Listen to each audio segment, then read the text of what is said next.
okay? We're going to focus on mushrooms because that's the one group of fungi that we're most familiar with. It's the one that if we learn that, we've got all fungi understood. And then after that, I don't know if we'll get to that, guys, tonight or not, but after that, there is a little lesson about fungi in general and pathologies. Anybody remember what I said? Allie didn't believe me about the 4 spiders. Are you guys going to believe me when I say there are only 4 fungi that if we're at our healthiest can hurt us? Okay? Please believe that. Because it's true. There's only 4, not groups, species. The black mold thing, right? The black mold is almost, guys, like cholesterol in water, right? Cholesterol-free, you know, cholesterol-free furniture. I mean, it's almost that bad, right? When we're marketing, you know, cholesterol, trying to sell products. Antibacterial, okay? Well, this whole black mold deal, right, is a couple people, not a couple, but I'm sure thousands of people have died of black mold. How do you, well, if you're young, if you're old, or if you're sick, black mold's a problem. But guys, yeast infection, candida, it's the same issue.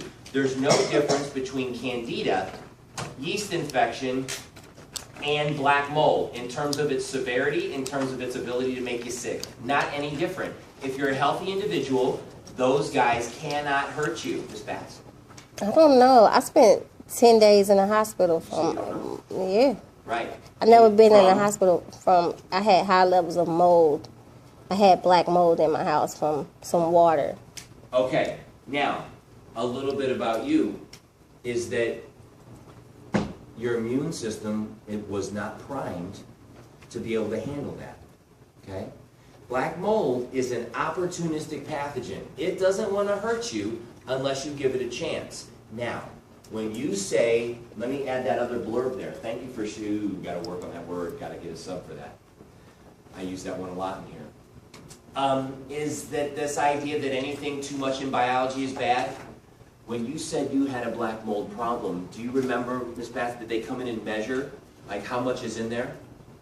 They came in. Mm-hmm. Okay, because that's a big one. What I'm talking about is basement remodel, ripping the drywall away, for example, right? And I look at the drywall, it's got black mold all over the place. Oh my God, I'm gonna die.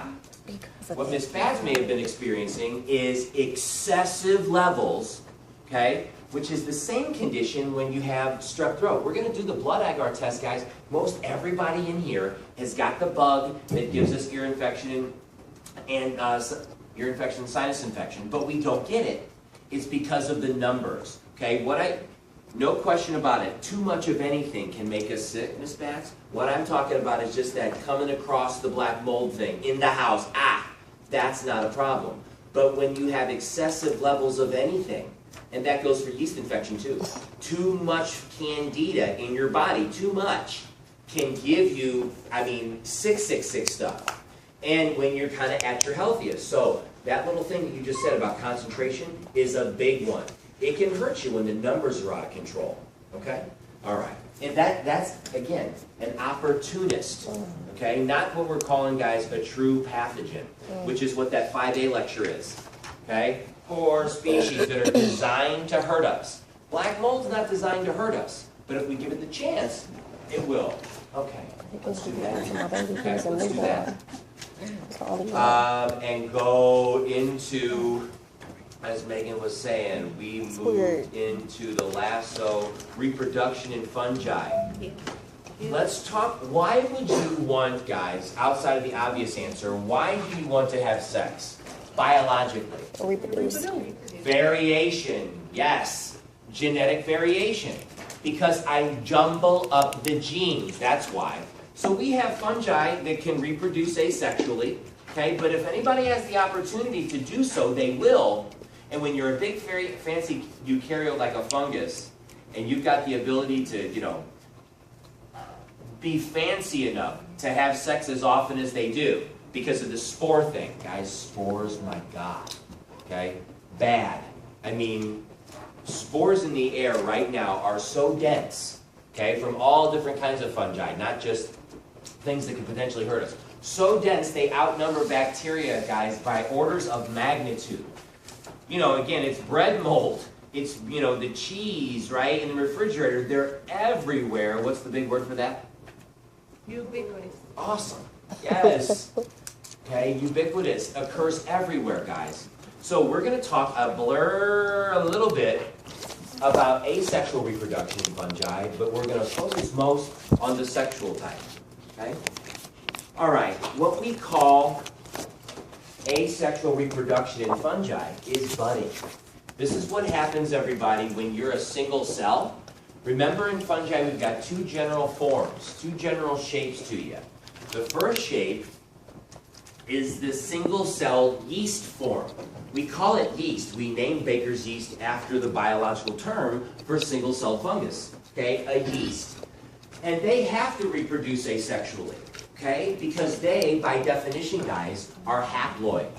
And as I said over here, the only way that you're going to do this sexual reproduction stuff, having gametes, okay, is to be diploid.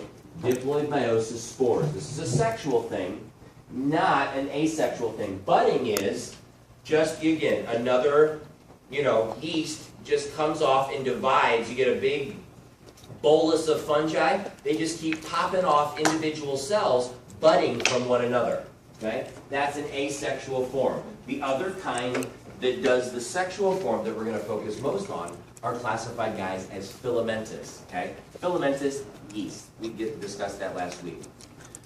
When you guys are by yourself studying this, okay, this slide is a difficult one to understand. I need you guys to understand something, that even though these structures are going to be relevant for us in a couple minutes when we talk about mushrooms, okay, even though sexual organisms, sexual fungi use these structures, I need to make a little insert before I do so. Here are structures, everybody, that produce spores, okay? And I just told you that diploid meiosis spores is the sexual way, right? Asexual, you really don't do this, right? When you're asexual, you're haploid, okay? With the following exception, right? It's kind of like the Russian language, guys. It seems like every time you learn something in biology, there's an exception to it. Think of a yeast, okay? A single cell, and there's no mommy and daddy cells. So they just asexually bud. Okay, they asexually reproduce. But if you are an organism, if you're a I keep saying organism. If you are a fungus, you have and you can do sexual reproduction. You also have the opportunity, guys, to do asexual. If you can do sexual, you can also do asexual. Weird. Okay, and it basically comes down to the fact that I can't find a partner. Sexual, fancy, big old eukaryotic fungi, okay, throw off spores, right? They have sex because they want to mix up their genes. But what if they can't find anybody else? What if they can't find anybody else to match with? I know nobody nobody here can relate to something like that. But the case is, guys, sometimes you can't find a partner. In that case, these guys can throw off the same structures, right? If you just look at these structures like, oh, okay, great, they're making spores. Diploid meiosis spores. No. Look at these spores closely. These are actually haploid spores. Where a diploid fungus, guys, doesn't meet a partner, okay? Excuse me, a haploid fungus doesn't meet a partner and then throws off asexual spores. Let me show you what I'm talking about with this picture. This is the one here. Okay? This is generally the picture that we use to describe how sex happens in fungi. But up top, okay, the key to this whole story is plus and minus opposites, guys, have to attract. Okay? So we don't have male and female, but you got to have opposite genotypes, right? You got to have opposite DNA. Why am I mixing with myself? That doesn't make any sense, right? That's inbreeding. They wouldn't do that. You got to outcross. Okay, you got to go find somebody different. But guys, if you don't, if this guy never finds a pink dude, he can just sit there and grow up and throw off spores all by himself. Okay, doesn't want to do that, right? Doesn't tell his friends he does that. Okay? But he definitely can, right? What I would like to do is find somebody different. This is cute, right? The blue and the pink, okay? I would like to find somebody different because if I can, all of my babies babies are going to be better off for it, right? They're going to be healthier. We talked about that. Okay? All the different kind of tests that biologists have done. When you're mixed, you're healthier when you're mixed. When you've got a jumbled up DNA genome. Okay? So you guys got to catch that, please. Is that, you know, that previous slide talked about asexual spore formation, but the structures themselves throw off spores. You can't tell, guys, unless you get in close, whether it's an asexual spore or a sexual spore, okay? And that, you know, I spent like 5 minutes on something that's maybe a half of a question on an exam. But again, when you're on that previous slide, like, what the hell is asexual reproduction with spores? I thought he said spores were, you know, diploid meiosis stuff, okay? Katie? You got it. I'm what? You covered it. Okay, cool. All right. So we want to have sex if we can, but if we don't find anybody, again, if Blue doesn't find anybody, he's going to grow up and just throw off babies anyway because, hey, guys, isn't it better to get something going, right, to throw some babies out there? Maybe they'll go find somebody and hook up and make diverse babies. Okay, that's the idea. So they don't want to sit there. Okay? So here's the story. This is how all fungi sexually reproduce. Again, jumbling up the genes, guys. We've got blue genes and we've got red genes or pink genes, whatever. These guys are weird, okay? New words, weird stuff. Let's start from the top. Here we have two spores walk into a bar, right? Two spores land on a log, right? The pink spore lands on one side of the log, everybody. The blue spore lands on the other side of the log. And they start growing. Right, they start, you know, they're hyphae, right? Remember, guys, the spiderweb structure, we have the hyphae and the mycelium. So each little bone, right, starts growing. So we're growing and growing, guys. It might take years before they grow together to the extent where they can touch. Okay, you gotta touch. So plus and minus, again, not male and female, but plus and minus touch. And when they do, their tips fuse. Okay? They touch, and then their tips fuse. And then, bang, we have a new word. Okay? New word. Dikaryon. This is a fungi thing. Okay? Dikaryon is what happens, guys. This is why we talk about, you know, what really is mitosis. It's nuclear division. It ain't cell division. Because look here. We've got two nuclei in one cell. Right? Nuclei are doing all kinds of stuff out here, guys, in micro. Right? We're dividing the nucleus and then not dividing the cytoplasm, right? Schizotomy. Here, we've got two cells that come together, ostensibly, right? These are reproductive cells. Why aren't they getting their DNA together? Well, fungi don't do it like that. The cell fuses, everybody, but the nuclei stay separate inside for a while. Weird. Fungi. Mushrooms do this. Okay? All right, and again, you just got to start, guys, grinding out these details. So I've got, you know, two spores. They grow towards each other. They touch, and guys, when they touch, they fuse. And the word for that is dikaryon. Okay, dikaryon. Now, as soon as that happens, as soon as we make the dikaryon, everybody, that dikaryon cell, if you guys can key in on that picture, okay, that dikaryon cell starts to divide. Guys, that's the mushroom growing. That's the mushroom at 8 a.m. as a little button under the tree in your front yard where it's all shaded. Okay, and then by 4 o'clock, it's up, head spread, right? Cap, I should say. Cap is spread. Mushroom, toadstool, probably. Okay, poisonous, bad. All right? But that whole entire mushroom, guys, the whole portabella is dikaryon. That's what we eat. We eat dikaryon. All right? So, right when we fuse, the thing starts to divide. In the mushroom group, the only one we're going to learn, in the mushroom group, that thing continues to divide, grow, until it develops into that mushroom that we all know. Okay. But let's back up and go slow again. So, dikaryon starts to grow. Grow. At a certain stage, and let's again use the mushroom example. Guys, when you've got the mushroom fully up, right, like a rain, like an umbrella, like a rain protection device? God. Okay. Like an umbrella, we've got a word for that. Up in the gills, right, under the cap. In the gills, guys, there are cells in there, cells in the gills that when I'm a full-blown mushroom, those cells have nuclei that begin to fuse. Okay, so that's the difference between this little nub, guys, in this fully extended structure is the difference between a little button peeking its head out of the soil in your yard and a full-blown toadstool, again, by about 5 o'clock in the afternoon. Again, dikaryon, okay, I'm a dikaryon, so I'm stimulated to divide. I divide and divide and divide and divide. Now I'm a fully extended, full-blown mushroom. At that point, the mushroom group, the cells in the gills, okay, and we'll show you the picture of this, the cells in the gills have nuclei that begin to fuse, okay? Nuclei in the gills begin to fuse. And then we apply our rule.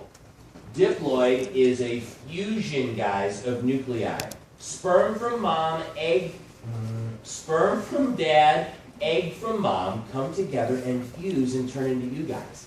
And me and every other animal that we have around here. Okay? It's a fusion thing. Alright, that's what diploid is. Diploid isn't two nuclei hanging out in a cell. Diploid is two nuclei fused together. It's huge that you guys catch that, because we're going to expose you if you don't, right? One cell nuclei not fused, actually the fungi got a word for that. It's called a dikaryon. That's what the mushroom is. Okay, so a fully extended mushroom, I've got cells, certain select cells in the gills that fuse their nuclei. Then we undergo meiosis, and then we produce spores. Diploid, everybody, is 2N. You guys know that. Okay, 2N, 2 sets. Mom set, dad set. In this case, we're talking about blue set, pink set, right? There's no mom and dad fungi, but we do have kind of the opposite sex, so to speak, right? All right, so diploid, meiosis, spores. That little thing, kind of like, what is it, guys? High water, low solute. Just like that thing has value, this thing does. Right? This should be good old-fashioned vomit. Boom. That doesn't really matter, huh? So okay. And then we're back to the haploid stage again. And then bang, 2 spores land on a log, growing together, the process repeats. Okay? This is what you want to test yourself on. Cut that and paste it on this group, which I really want you to know that big funky name. Okay? Just running around the track a little bit. All right? Basidiomycota. I just want you guys to recognize that is the mushroom group. Okay, we got a couple different groups of fungi. The one I want us to focus on, because we're the most familiar with, is the Basidiomycotans, guys. All right, Zygomycota, don't care. You guys can take it, again, always. This stuff, this is information for you guys. What I examine you on can be a different thing. Morels are fungi. Morels are tasty. They're a delicacy. But you don't ever, guys, want to go outside and start guessing what's an edible mushroom or not. You gotta have an expert, okay? And you need to check the transcripts also. I mean, I need a master's, ideally a PhD, okay, to me feel good about walking around in the woods, picking crap out of the ground, eating it. Okay, fungi are oftentimes, guys, extremely poisonous. Not just poisonous, make you sick, but kill you sick. All right, penicillium, guys, belongs to this Ascomycota group. Don't need to know. Okay, and ascus is a little structure, guys, that holds candles, and that kind of looks like how the fungi make their spore structures. Skip. What we want is the mushrooms. Okay, and this is a picture, guys, We don't need to know this one. of a toadstool. A toadstool is a toxic, kind of notorious mushroom. Right? You don't call portobellas toadstools, right? That's a poisonous kind of term. But they all work the same way. Poison or not, it's all the same stuff. Let's start, guys. Bauman starts it. This is all a cycle, right? So they're all circles. So it doesn't really matter where you start, but I like to start with the spore. Okay? Let's start with the spore. Let's start with the little dude that's got to grow up and do something. Okay? In the previous slide, guys, he was on the dikaryon stage. Like, what the hell's that? Right? We know what we can kind of imagine if we don't know what a spore is. Let's go find it. Oh, cool. He's on board here. Okay? Spores. Red spore for girls, blue spore for boys, whatever. Right? There's no sex. It's just opposite genetics is what we're trying to show there with the color. And guys, They land after they're released from the mushroom, after they're released from any body. It's called empathy, concern for others. Narcissists don't have that trait. Okay? That's one of the characteristics of narcissism is the lack of empathy. That's why I know I don't have that trait. Okay? Well, I think my wife might. I think her dad does. Things are related. Okay. So, red and blue, right? Different. You're never going to see a red and a red, guys. You're never going to see a blue and a blue. Right? If it's all blue and blue, I'm just going to throw up a mushroom and start busting off these 8 sexual spores. Right? If I can't find anybody that's opposite, I'm not going to go screw around with somebody that's got the same genetics. Again, that's inbreeding. All right. Once I hit the ground, okay, I begin to, guys, what's called germinate. Just like a seed germinates, spores germinate. It's just a fancy word for grow. Okay? Spores grow. And what are they doing? They're doing their little hyphae growth thing. And ideally, right, we're out in the ground under the soil, I'm growing and growing and growing, and then we have contact. Once we have pink meeting blue, now we have the dikaryon. Boom! Immediately that thing starts to divide. Where are we? Over here. That's what the button is. Okay, that fingerling, guys, that I was showing you earlier. This, in mushrooms, that's the button. Okay? So, the button forms and continues to grow. This is all dikaryon. Dikaryon, dikaryon, all the way up, guys, to the advanced stage here that we're typically familiar with. This is all dikaryon, except for specialized cells up in the gills. Okay? Up and in. Okay? Not just up in there, but literally up and in. Like real this time, not just how we talk. Okay? Why would you want to be like this? What's the advantage, guys, to putting those gills up there, growing off the ground like that? Any idea? That's right. Dispersal.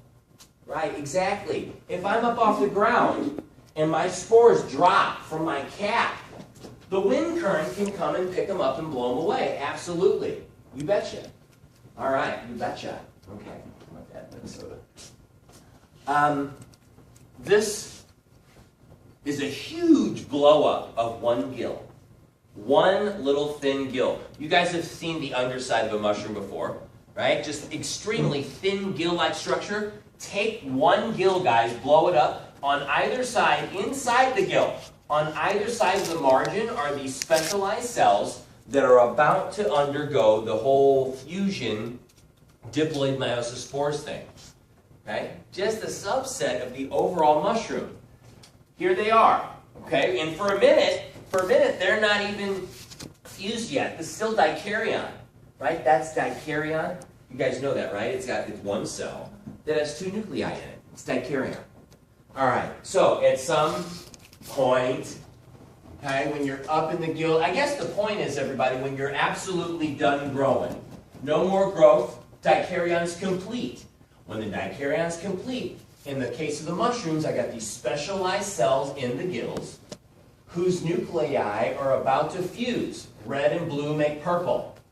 Okay? The red and the blue come together, they fuse to make that 2N cell, and then boom, diploid meiosis spores. Okay? I mean, we're home free, man. Once you see 2N, you're done. Right? Diploid meiosis spores. Okay? All right. Anything confusing, guys, about this? I don't think there's going to be anything too confusing with the book out, huh? Am I right about that? Yeah. Cool. Any questions on the side here? All right. Okay. That's the extent of what I want you guys to know about how fungi reproduce sexually. That's it. Okay? A little diploid meiosis spores. Okay? A little dikaryon, understanding that the entire mushroom structure is a dikaryon, and you guys have got this. All right. So, forgot almost one of my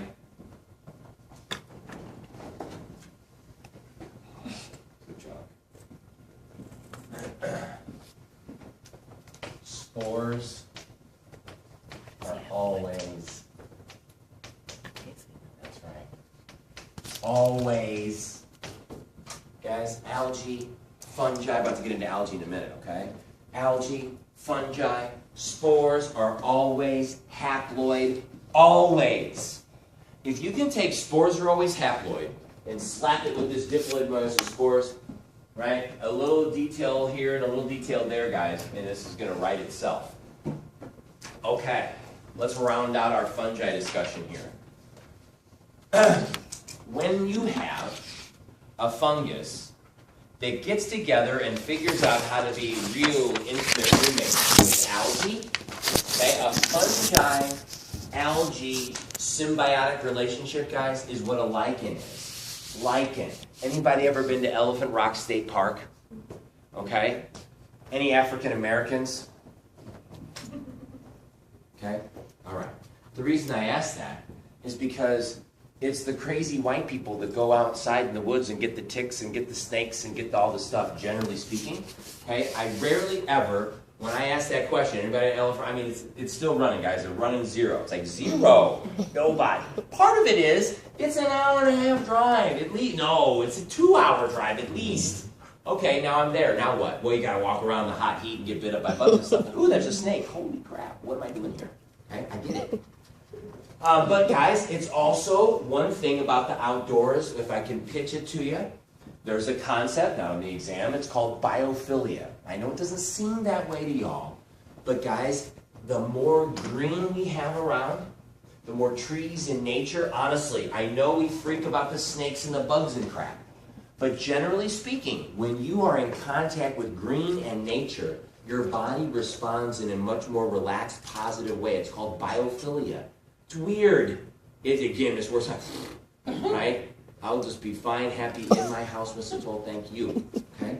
But it's true. I could put an EKG on Miss Word and put her in an extremely chaotic, not even chaotic, but 97 degrees down on the sidewalk in, the Bronx in New York, right? And then take you out to Elephant Rock State Park. And she will physiologically hit some markers that are like, I know she hates the outdoors, but my God, look at her. Right? She completely responds differently. It's weird. Okay? But when you go, guys, to Elephant Rock State Park, one of the unique things about that park is these huge monster boulders. We call them elephant rocks because they're monster pieces of granite upon which all kinds of lichen grow. Lichen is some of the funkiest crap that's ever evolved. You guys know what lichen eats? Right there. Lichen eats rock, okay? And thank you, lichen, for doing that, because I sure as hell don't want to, and I need to have that rock mineral component to have a healthy topsoil, right? I gotta have the organic crap, but I need some minerals too. That's where this erosion rock stuff comes from. Lichen eat rock, all right? And that, everybody, is one of the things I'm gonna probably ask you a question about. The ecological role of lichen. Why are they so important? 2 things about lichen. Number 1, soil formation. Number 2, I don't even know if this is on the PowerPoint. Okay, number 2 is, guys, they are an extremely good environmental indicator. Lichen are one of the first organisms to say, hey man, too much sulfur in the air. Too much carbon dioxide, someone's smelting iron around here in Ironton, in Iron County. Okay, down south, right by Elephant Rock State Park, big mining in that area. Lichen, if you don't see good lichen growth, there's a very good chance that the air, guys, has some level of pollution. And if it's killing them, it's definitely not helping us. Okay, it's not the best air to be breathing. Okay. Real quick while we're here, I'm gonna go back in a sec. But freebie. Right, fruticose, crustose, foliose, right? Foliose, foliage, like a leaf, right? That's what we call it, something like a white oak leaf. Crustose, okay, you can kind of imagine what we're talking about there, the kind of crusty looking. And then fruticose, like plump, guys, like a pineapple or even like a cactus. Plump kind of lichen. I haven't really actually seen this stuff out in the wild. That's some cool looking stuff. They get plump, like soft and supple. Let's see. Grows, again, grows in Even the backs of tortoises, I keep all the comedy in there. Jams and jellies and beach sand, all of it I keep in there. 3 shapes, gotta know. Soil, don't worry about eaten by many mammals. 2 things, guys, soil, and also, right, it would go right here real nicely, environmental indicator of air quality. Okay? Again, if they're not growing properly, it could be that the air is too toxic. That's what we say, guys. Abundant throughout the world, particularly in pristine habitats. That means no humans making garbage anywhere. All right. It's a partnership between the fungus and individual algae. So how do they benefit? Well, the algae are protected, okay, in that lichen structure. And then what would the fungi benefit from? Yeah. So when you're, right guys, when you photosynthesize, you're making food, right? These guys eat some of the food that the algae make. They're eating rock too, okay? But that's one of the reasons why they can eat rock, because they need some blood sugar every now and then too. Okay, it'd be real difficult, guys, on just a diet of rock. That's rough. Okay, you gotta do some cellular respiration at some point. And the algae help them do that. Okay. Not a real long story. Let's cut here, let's stop here and jump right into fungi. So I'm going to go, guys, into lecture 5A, which is like chapter 22 or some crap, okay? This is where we're going to continue our discussion of fungi, but bad guys, all right? And we'll see what we can trim out of that lecture as well if I haven't done so already. This is what I mean, guys, this 5A thing, okay? Fungi continued, so to speak. We really take that pathology piece at the end of the book, cut it down, trim it down, and stick it right inside of our fungal discussion, rather than bring it up all over again when we've forgotten what the hell a fungus is at the end of the course. All right, a couple of things to talk about with fungi that can hurt us. Number 1, let's know what the study of fungi is. That word, okay, mycology, the study of fungi. All right? Okay. Let's see. When you have an attack from a fungus, you have mycosis. If you have several of them, you have mycoses, right? That's what that means, essentially fungal diseases. And they're extremely hard to beat. Extremely hard. Can anybody guess why? Why would fungi be hard to beat, especially the ones that live inside of our body? You guys take a stab at that? We don't have any peptidic glycan to key in on. No LPS, no mycolic acid, you know what I mean? No weird, flagella that smell like bacteria. As fungi are basically like us.